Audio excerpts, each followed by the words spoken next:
అండి అందరికీ నమస్కారం. ఇప్పుడిప్పుడే మరొక ముఖ్యమైన అప్డేట్ అయితే రావడం జరిగింది. అదేమిటంటే ఏపీ ప్రజలకు గుడ్ న్యూస్. అందరికీ ఇళ్ల పథకం గైడ్ లైన్స్ అంటూ ఇప్పుడిప్పుడే మరొక ముఖ్యమైన అప్డేట్ అయితే రావడం జరిగింది. అయితే దీని గురించి పూర్తి సమాచారం తెలుసుకోవాలంటే మన వీడియోని ఎక్కడా స్కిప్ చేయకుండా చూసినట్లయితే మనకు పూర్తి సమాచారం తెలుస్తుంది. ఇక లేట్ చేయకుండా వివరాల్లోకి వెళ్దాం. ఇక రాష్ట్రంలో అందరికీ ఇల్లు కార్యక్రమం కింద గ్రామీణ ప్రాంతాల్లో 3 సెంట్లు, పట్టణాల్లో 2 సెంట్లు కేటాయింపుకు నిబంధనలు తెలియజేస్తూ సోమవారం నాడు ఉత్తర్వులు జారీ అయ్యాయి. ఈ మేరకు రెవెన్యూ శాఖ స్పెషల్ చీఫ్ సెక్రటరీ ఆర్పి సిసోడియా జీఓఎంఎస్ నెంబర్ 23ను జారీ చేశారు. ఈ నిబంధనలను ఏపీ ఎస్హెచ్సిఎల్ అన్ని జిల్లా కలెక్టర్లకు కమ్యూనికేట్ చేయాలని ఆదేశాలు జారీ అయ్యాయి. అందరికీ ఇల్లు కార్యక్రమంలో పలు మార్గదర్శకాలను విడుదల చేసింది ప్రభుత్వం. అందరికీ ఇల్లు కార్యక్రమం మానిటరింగ్కు రెవెన్యూ మంత్రి చైర్మన్గా, మున్సిపల్ హౌసింగ్లతో పాటు పలువురు అధికారులు సభ్యులుగా కమిటీ ఏర్పాటు చేస్తూ ఈ మేరకు ఉత్తర్వులు జారీ అయ్యాయి. పట్టణాల్లో ప్రభుత్వ స్థలం అందుబాటులో ఉన్న ప్రాంతాల్లో 2 సెంట్ల చొప్పున ఇంట్లోని మహిళ పేరుతో కేటాయింపు. పట్టణాల్లో ప్రభుత్వ భూములు లభించని చోట ఏపీ టిడ్కో, యుఎల్బి ఇతర ప్రభుత్వ ఏజెన్సీల ద్వారా నిర్మించి ఇవ్వాలని నిర్ణయం. ఇంటి స్థలం లేదా ఇల్లు పొందిన వారికి పూర్తి హక్కులు కేటాయించిన నాటి నుంచి 10 ఏళ్ల తర్వాత లభిస్తాయని వెల్లడి. అర్హత కలిగిన వ్యక్తికి జీవితంలో ఒక్కసారి మాత్రమే హౌస్ సైట్ పొందేందుకు అర్హుడు. పట్టా ఇచ్చిన 2 ఏళ్లలోగా ఇంటిని లబ్ధిదారు నిర్మించుకోవాలి. కార్డును ఆధారు, రేషన్ కార్డులకు లింకు చేయడం ద్వారా డూప్లికేషన్ లేకుండా చూడాలి.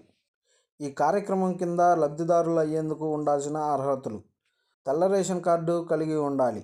ఇంట్లో ఎక్కడా సొంత ఇల్లు, స్థలం కలిగి ఉండకూడదు. కేంద్ర, రాష్ట్ర ప్రభుత్వాల నుండి ఎలాంటి ఇంటి స్థలం పొంది ఉండకూడదు.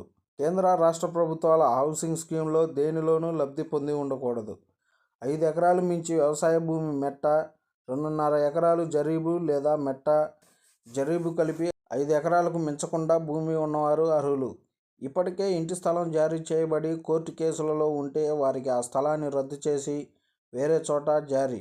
గతంలో కేటాయించిన లేఅవుట్ నగరానికి దూరంగా ఉండడం, శ్మశానాలకు దగ్గరగా ఉండడం, ముంపు ప్రాంతాల్లో ఉండటం వంటి సమస్యలు ఉంటే మొత్తం లేఅవుట్ రద్దు చేసి వేరే చోట కేటాయించాలని నిర్ణయం.